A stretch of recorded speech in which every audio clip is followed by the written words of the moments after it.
Well, here we are, just a couple of weeks away from Christmas. Temperatures have definitely dropped down quite a lot, but they are fluctuating as well. So I still say for this time of year, it's not too bad. But on the other hand, it is raining quite a lot and it's damp outside as well. So when it comes to drying clothes, washing lines are no longer feasible. So you've got to rely on the dryer.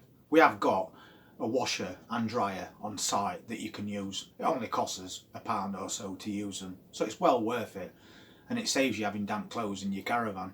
So that is a really good option to have at this time of year, or at least it was. So things took another turn for worst quite recently. We've got a tumble dryer on site, as I've previously mentioned, but obviously everybody else on site nips over and uses it as well. So the wear and tear eventually gets better of it, and it's now broke. And as we know, the site is up for sale. I don't know if the sale has gone through at the moment, but for one reason or another, it's not been repaired. So nobody's really got a way of drying clothes. And obviously long term, that is going to cause a problem. We don't want condensation and mould in his vans due to having wet clothes hanging around. And I do know that there is quite a lot of people out there that keep mentioning dehumidifiers. But I did a little bit of research on those. And yeah, they're great for taking condensation out of air. But when it comes to drying your clothes, there's a lady who's got a channel of her own, and she did a review. She bought a dehumidifier, I think it was about £150, so it wasn't a bad size one. But she puts clothes on rails in the same place as this dehumidifier. And one load of washing took 6 hours to dry, which I think is quite a long time. So because I don't really want to have damp clothes hanging around in this caravan, I decided to do something else. I'm not one to wait for something to happen. If it's needed at the time, I'll just do it. So what I'll do is I'll pop outside and I'll show you what I've done. It's just another well worth upgrade to this van.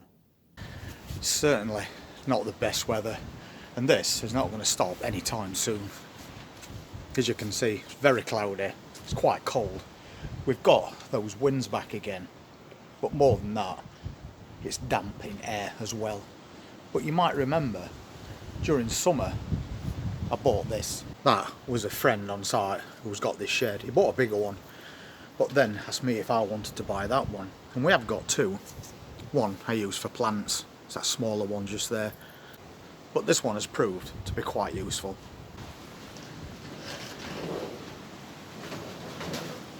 And that is why we've got his automatic washer in there, but we've now got his own tumble dryer. And it's got a vent on it as well for when we're using it. So it's a perfect fit for both, and still a little bit of room left as well. So definitely worth investment at that shed to help us solve this year's problem. So setting that up outside is definitely a bonus. We're now self-contained when it comes to washing and drying. And the good thing about it as well, because we've only got a dryer on site, a lot of people, obviously at this time of year, are going to be using it when it's working again. So that means you can put all your stuff into a basket and then walk over to the laundrette to find it already going, because somebody else has got their clothes in it. So then you've either got to stand there and wait, or bring your clothes back and then make another trip later on, which is definitely not going to be ideal, especially when we start to get into winter. It's not the end of December yet, so it's not actually winter at the moment. It's going to be a lot colder. We're probably going to have rain and snow, and I don't really fancy traipsing to the laundrette in that weather. The clothes will be twice as wet before I even get there, and half as wet again probably on the way back. So I just thought, why not buy his own tumble dryer? I did a little bit of research, and I did the running costs on a dehumidifier for drying clothes and a tumble dryer. Obviously it takes quite a bit longer for a dehumidifier to dry your clothes, and they run at a certain cost. I didn't write the details down, I just looked at them and compared them to running costs of a tumble dryer running for a lot less time. And it does actually work out cheaper to have your own tumble dryer. You've just got the initial outlay to start with, which is fair enough, because if you had a dehumidifier, you've got to pay for that as well. And I just think that the tumble dryer is going to be much more efficient. And what's great about this van is that we don't have the washer or tumble dryer indoors, as you've obviously seen.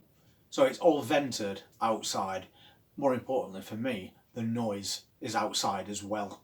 And it's contained in a shed that I dropped on really cheap, and it's just perfect for this setup. So all I have to do is walk out the van, walk round the corner, and there is enough room in that shed to actually stand inside that shed while you're doing stuff, so you're not getting wet if it happens to be raining. And it's all permanently wired up, so no messing about whatsoever.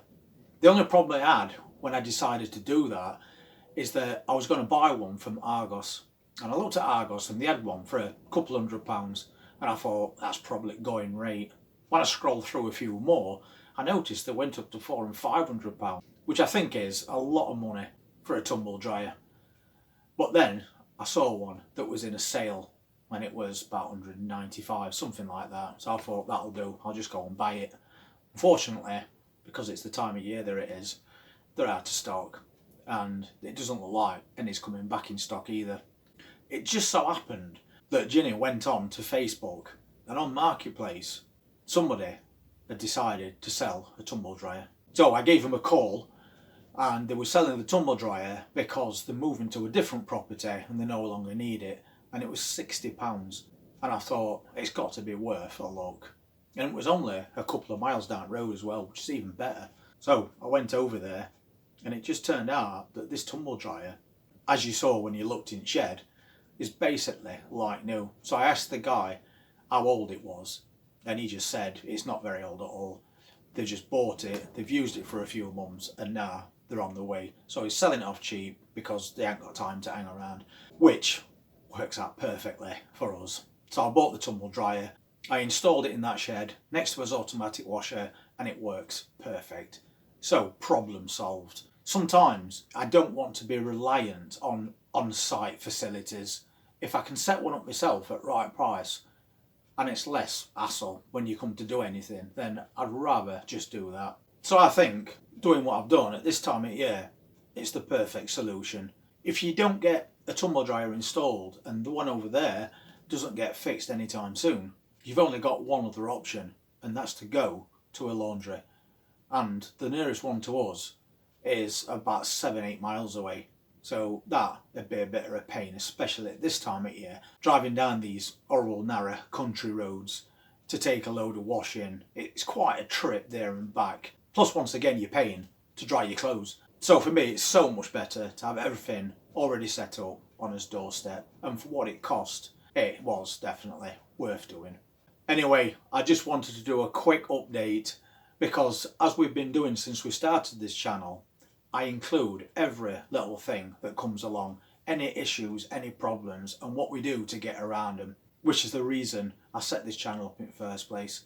It's his very first year in a static caravan, and now we're starting to get to the crux of the matter. It's starting to get darker and colder, so you're competing with all those different things as we approach winter. You've got the fact that you can't go out and do much or anything, and you're in quite a small space, so might even get a little bit of cabin fever, but if not, you've got to cope with boredom. But I think more than anything, keeping yourself warm, keeping this condensation free, and making every job that we have to do between now and the end of the year easy as possible and as cheap as possible is the way forward. So thank you so much for being part of this channel, I really appreciate it. And if anything crops up between now and Christmas, I'll pop a video on and let you know what it is and how we solve that as well. Plus, any updates that appear about the sale of this site, I will again update you on that. I've not heard anything at the moment, but we know there's potential buyers out there. Last I heard, around 5. Who they are and what the purpose is with this site if they do buy it, I don't know. But as soon as I do, you'll be first to hear about it. So enjoy your Christmas, don't drink too much on New Year. And if you want to keep following this channel as we go into winter, then please hit that subscribe button, press that notifications bell, and I'll see you very soon. Take care.